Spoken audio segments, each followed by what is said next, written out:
Just keep going.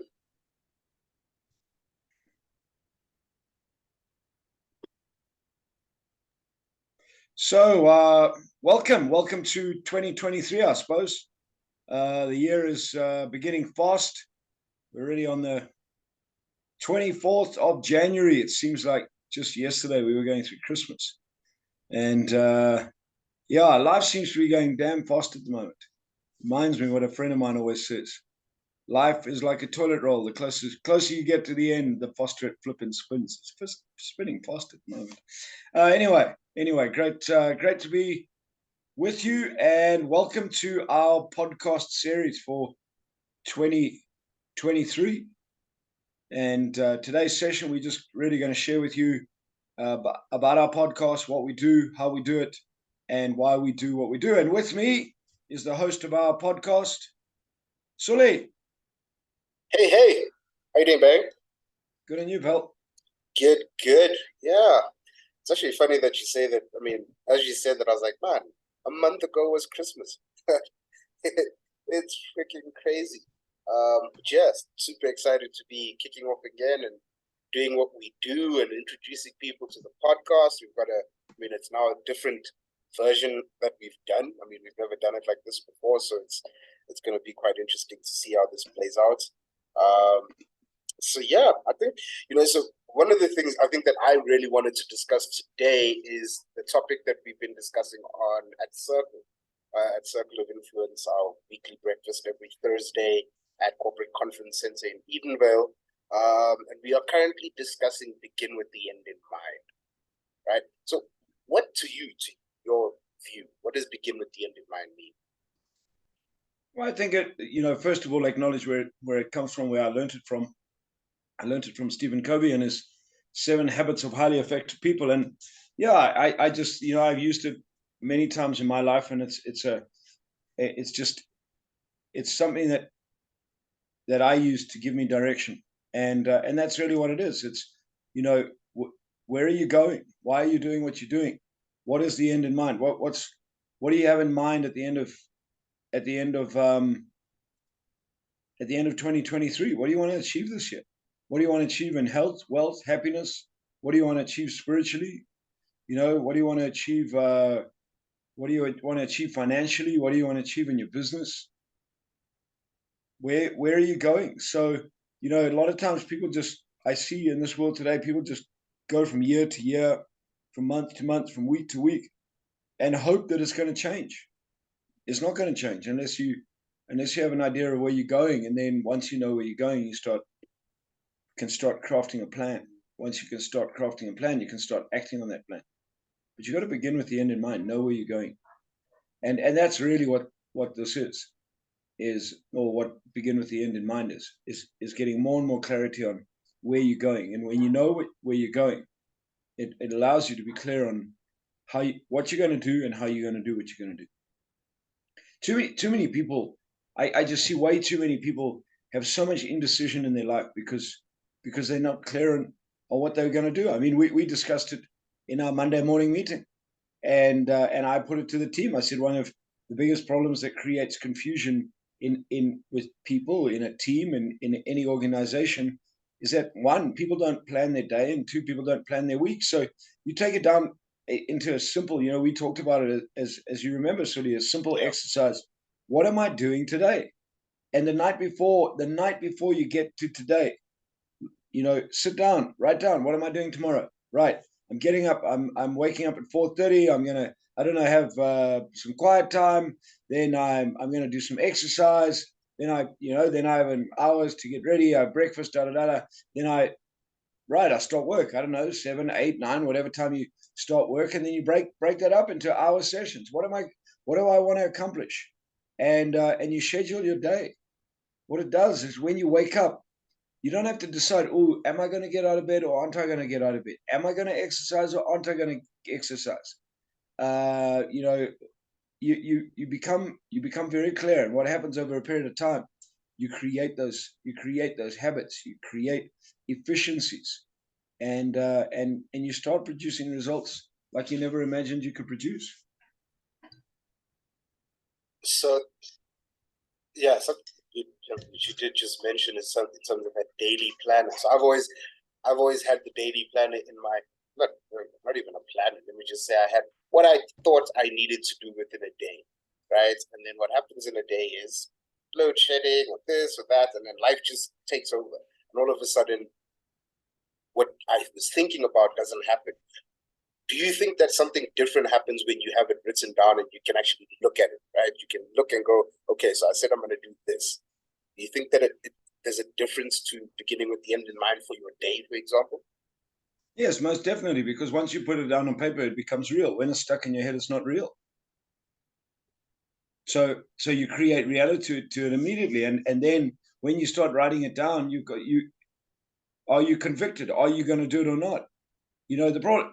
I think one of the problems is people write it down and then it's not really something they intend to do. So write down what you intend to do. What are the few things that I intend to get accomplished tomorrow? And make sure that those things that you get accomplished are taking you on your goal, that are taking you on your journey to where you're going. So if you want to grow your sales, well, one thing you should do every single day is find some new customers. If you want to grow your sales, one thing you should every day is make some follow-up calls. It doesn't have to be 100. Five new customer calls, one follow-up call every single day. You do that 6 days a week, 52 weeks of the year. You'll grow your sales, you'll grow your business, and it'll create consistency in your life. Yeah, so that I think that is actually such a key word, is the consistency, right? And I think something that I've been learning a lot from you, especially last year, is, so for example, I'll call it goal setting or whatever the case may be. So the end in mind, right? So a lot of people go, I'll use health. I want to lose weight. You don't put a number on it. You just say, I want to lose weight. But you don't do the things that you need to do to lose weight, right? And then you end up in positions where you go, okay, but I want to do this, but you don't end up actually doing it at all. Yeah. But then you have the other side of it where, you know what, you do it, you go hard, you try your best, and you don't actually end up losing weight. What's more important, the end goal or the process of getting to that goal? See, I don't subscribe to what you just said. If you do it and you go out all out to do it, there's no ways you will not get results. Yeah. There's no ways you may not get the result you expected, but there's no ways you will ever not get results. So for me, it's you want to have an idea. Okay, so I want to lose weight. What does that mean? Well, in the next 3 months, I'd like to lose 20 kgs. Okay, good. Okay, so now you go, okay, my goal is to lose 20 kgs, but the real goal is to lose weight. Okay, then you say, okay, what do I think I need to do in order to lose 20 kgs? Well, I need to eat healthier. I need to eat regular meals. I need to exercise, da, da, da, da. So you write all those things down. What do you focus on?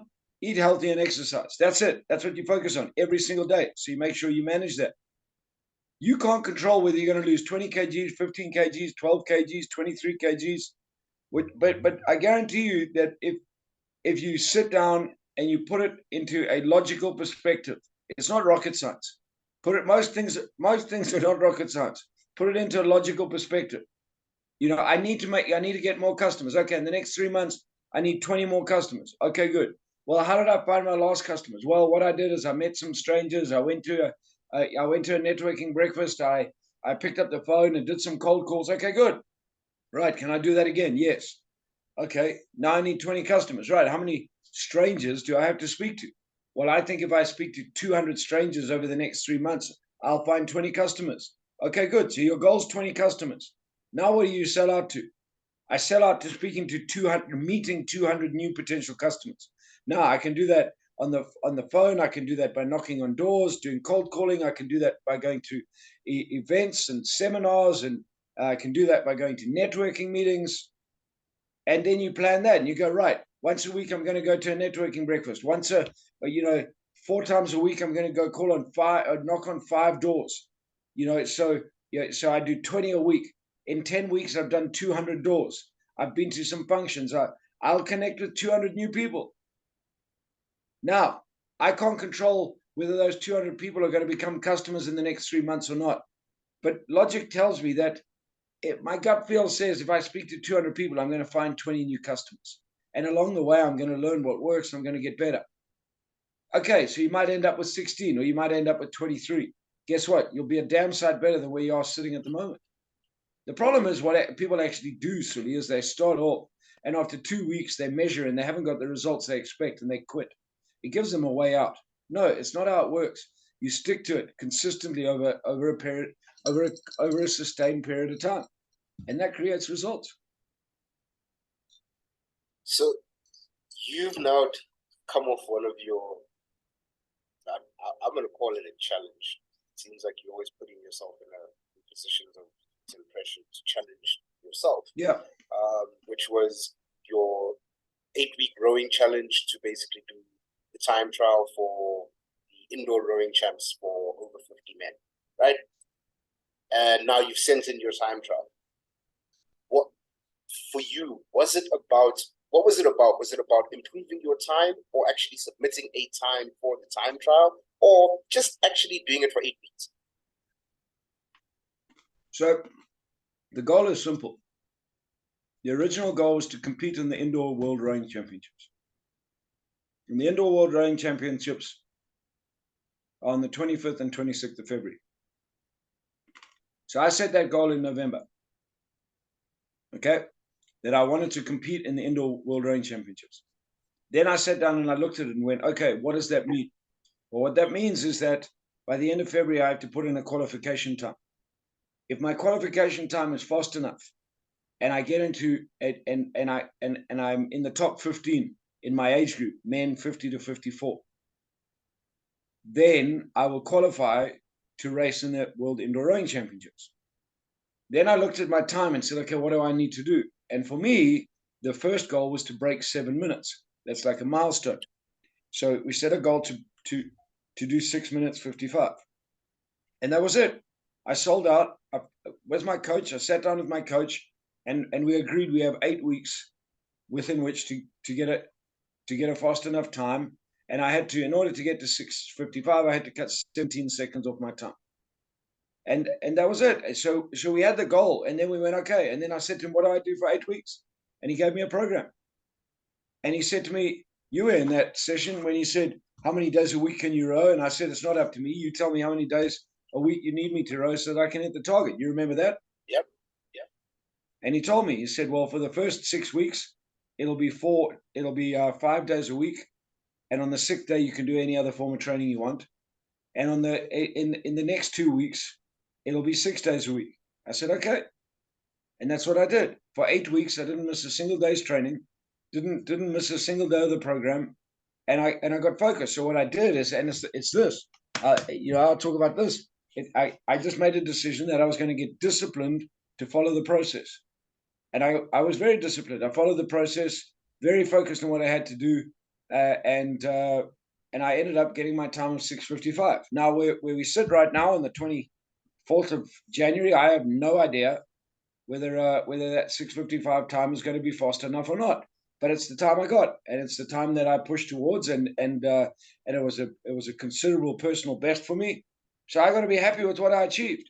Now I sit and wait to see what other times come in, and I'm either going to make the finals or I'm not going to make the finals. If I don't make the finals, guess what? I've learned a huge amount. I've loved the challenge, and I'll continue doing it until next year.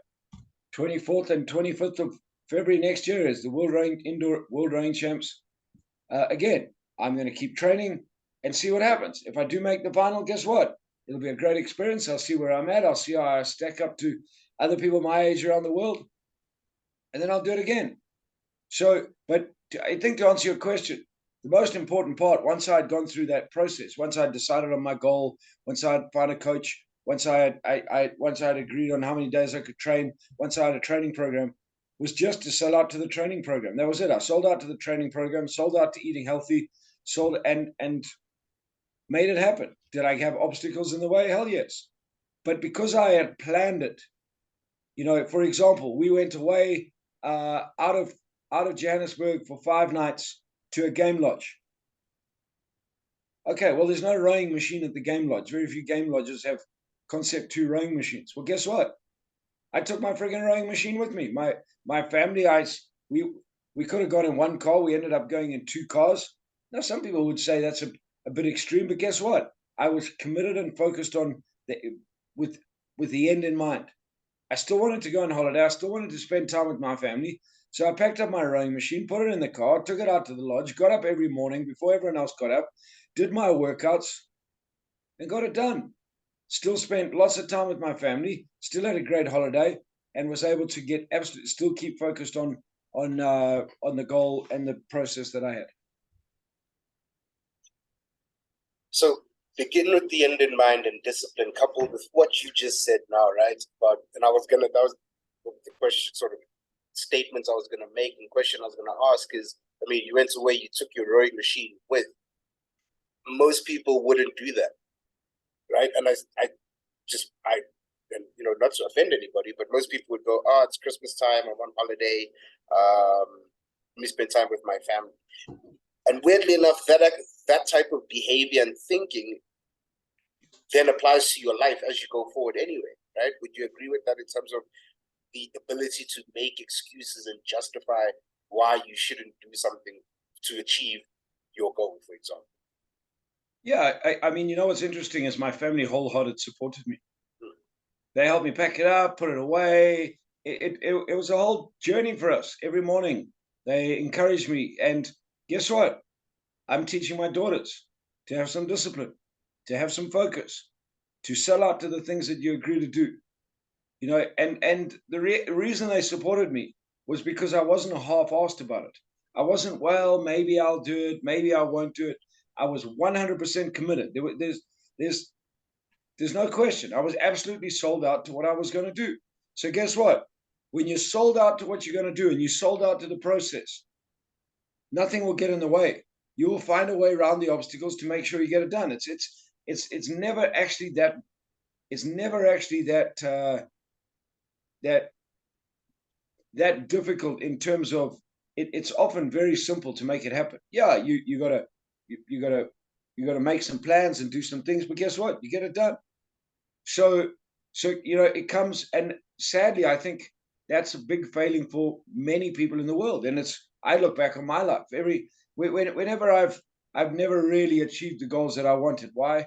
Very simple, because I didn't sell out to the process. Not because I didn't have the talent, not because I didn't have the ability. None of that stuff. It's very simple, because I bullshitted myself out of actually following the process. I lacked discipline. I was ill disciplined, and so it comes.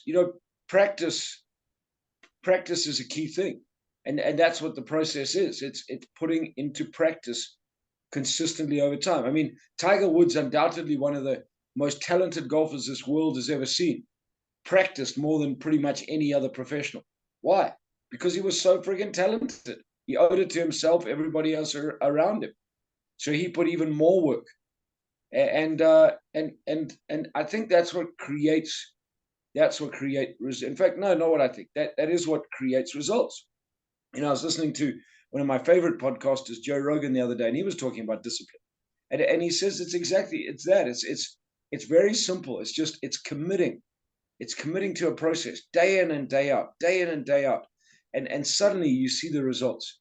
I mean, this rowing challenge that I'm on, I've astounded myself with what I've actually been able to do and the times that I've been able to achieve.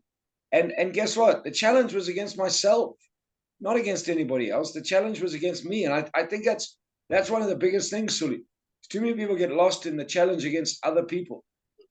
The biggest challenge is yourself. Get the bullshit out of your own head. Get the little voice out of your own head. The challenge is you. And I know that. The biggest challenge to anything I have to do in life sits right here in this chair right now. Me. And the more that I can get through me, that creates my results. Yeah. Whether I'm sitting 157,000th in the world or 10th, it's irrelevant in the scope of things, because the challenge is me. Because if I'm challenging myself to get better than myself, well, what else can you ask for? Yes, you can look at what other people are doing in the world, and that can give you belief. Hey, another 50-year-old can row it at 1:30 at 6:36. Wow, that gives me belief that if he could do it, maybe I can get my time faster. But guess what? I know nothing about that particular person. Maybe he was a world champion rower when he was in his 20s and has spent his whole life rowing. Goodness me, I haven't. So suddenly we start creating comparisons against other people and benchmarking ourselves against other people where we have absolutely no idea on what their journey. And it's the same in business. You know, I watch people, they look at someone else that starts a business and they do really well, and then they start beating themselves up because their mate started and look how well he's done. But they honestly really have no idea on what went into that. You know, whether that guy got some funding from someone and he didn't tell anyone, and suddenly you're beating yourselves up because you try to bootstrap your own business. And this guy got a 2 million rand little piece of funding that you didn't know about. So it goes back to be disciplined, discipline yourself, and discipline yourself to the process that you believe will give you your results. Every time I've done that, I've astounded myself with what I've been able to achieve. Nice. So this will be my final question before we wrap up. And I found it extremely funny because like when I read it, immediately what I thought about was you, right? So one of the things you've been saying, I think for as long as I've known you, is the world is becoming soft, right? So people are becoming soft. Yeah. And I was reading this article about this new thing called professional punishment, which is basically, so when you do a good job, you do your job well, you always performing well. No, performance punishment, sorry, not professional punishment.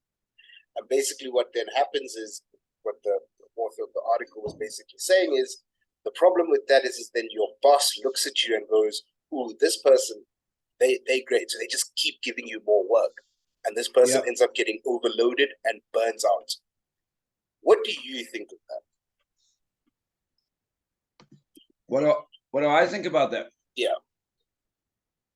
Well, yeah, I think that that does happen with people that are high achievers. Sadly, what often happens with high achievers is people use them to get things done because they get things done. It's sad to see that, but I think burnout is something that you got to manage. I think burnout and being soft are two different things. Mm-hmm. When I talk about people being soft, I just think, a huge part of this world is just, complains about things that are not even worth frigging complaining about, and then give themselves the opportunity to pull out, of doing something with no real valid reason, but will use that reason. I'll give you an example. I was training and I did a CrossFit workout just before I came here, and I was doing some some handstand push-ups, which for me is quite a big challenge. I'm trying to learn to do these handstand push-up things, and the guy that was coaching me, and I turned around and I nicked my elbow, little nick. I nicked it on a screw, and then I kept going, and when I looked down, it with me exercising and obviously the blood pumping, it started running down my arm, and I walked past this young lady, and she was like, "Oh, are you okay?" And she stopped her whole workout. And for me, it was like, I'm not even interested. I just said, "I'm fine, thank you." And she was like, "Don't you need?" I was like, "No, I don't." And I understand part of it's caring, but the other part is people get lost in things that actually are not that big and tend to make them so big. And so, yeah, I don't know if that analogy makes sense, but for me, it was like, young lady, thank you for caring, but just focus on your own friggin' workout, because I'm focused on my workout and I'm not stopping my workout, So, and how often does that happen in life, that people are just, it gets a little bit hard and people friggin' pull themselves out. It is friggin' hard. Life is hard. Yep. And I thank God every single day for the blessed life I've lived. Because I look at the hard life that some people live. But wherever, wherever we come from, whatever cards we've been dealt, wherever we want to go to, wherever you're at, if you want to pull yourself out of where you're at and build a bigger life and play a bigger game and build a bigger business, it's friggin' hard. It is damn friggin' hard. You know, as Jordan Peterson said, life is a struggle. It always has been a struggle. And if we don't think it's a struggle, we're kidding ourselves. It's a struggle. But the deal is, that's the beauty in it, is that it's when you embrace the struggle, when you embrace the hardness, friggin' heck, that's when you grow. You know, and yeah, I mean, that's one of the things that I just love about life is is challenging myself, doing these things. Like, why would I want to do I don't know, into the World Rowing Championships? I'm not even a rower, because it sounded like friggin' heck, something that I could do, challenge myself, push myself beyond. And you know, there's many other people that would look at me and go, friggin' heck, that's simple. You know, I look at, you know, some of the, you know, the great challenges, the likes of David Goggins and those type of guys, you know, who run, I don't know, Goggins runs 100 milers or something ridiculous in a year. It's like, wow, that is friggin' insane. But, you know, in comparison, my focused every single day, you know, 5 days, 6 days a week for 8 weeks solidly, not stopping on following it for me is a big challenge. And now I go, wow, you know, can I look at another challenge? You know, the next, yeah. So I look at it. Can I get through this one and then challenge myself to do something harder? And guess what? That's where growth comes from. And that happens in business, that happens in life, that happens in relationships. You know, you make some money. What's the next challenge? How do you do it bigger? You build a team. How do you do it bigger? Because it's in the challenge that the learning is going to come. And you can't, and that's what makes you harder, and that's what makes you tougher.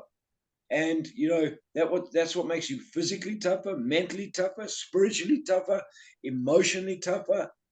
And it's, you know, the people that make it big time are friggin' tough, Sully.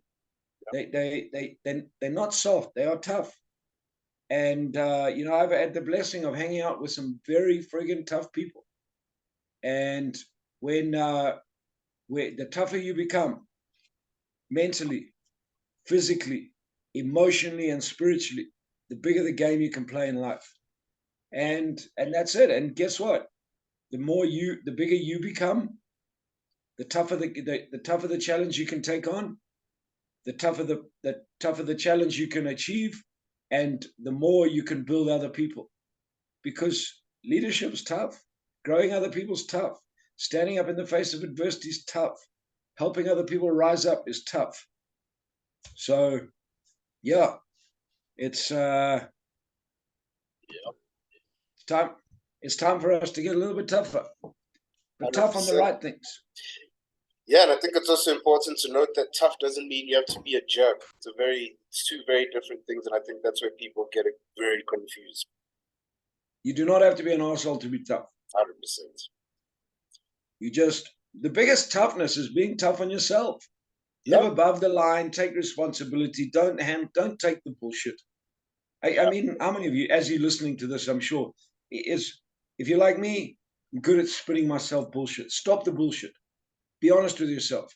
Be tough on yourself. No. And tough doesn't mean be hard on yourself and beat yourself up. And it's tough. It's get up. No, dude, it's 4:30 in the morning. You said you were going to get up, get your lazy ass out of friggin' bed, get your feet on the floor, get your friggin' lard ass in that friggin' gym and start losing some weight. Oh, I don't feel like it. Shut up. Do it. That's tough. Yeah. Okay. And we're all in different parts of our life, different places. That's what I mean, tough. And guess what? You do it every day. Suddenly, what was hard to do is not friggin' hard to do, because it becomes a habit. And then suddenly you've lost 10 kgs and you feel better. And now you have another challenge, and then another challenge, and that's how life grows. And you look back in 3-4 years' time and you say, friggin' heck, can you remember the lard ass that I was sitting on the couch? Now look at me. I can run 10Ks, 20Ks. I can play soccer. I can actually bend down and pick up my kids without. That's tough. You know, get out and make some phone calls.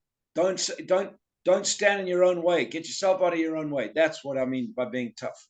And I think if we want a great year this year, it's time to get tougher. What a way to wrap it up. That is freaking awesome. Thank you, Barry, for your time. So just to let you guys know, the Uncovering Greatness podcast will be available on Facebook, YouTube, Spotify, Apple Podcasts, Google Podcasts. Also got Circle of Influence every Thursday at Corporate Conference Center in Edenvale. $150 gets you in. Breakfast, coffee, and incredible learnings. 16th and 17th of February, we have our first sales explosion of 2023. It's going to be epic. Yeah, I think that's it. Did I leave anything out? And if you have any questions while watching this, send us your questions and we'll answer them in our next podcast. Yes, be blessed. Please. Stay awesome. Thank you, Barry, for your tough, time. Be disciplined, and make a difference in the world. Thanks, Sully. Safe travels till you get to Angola. Thank you, Tom. See you later. Cheers.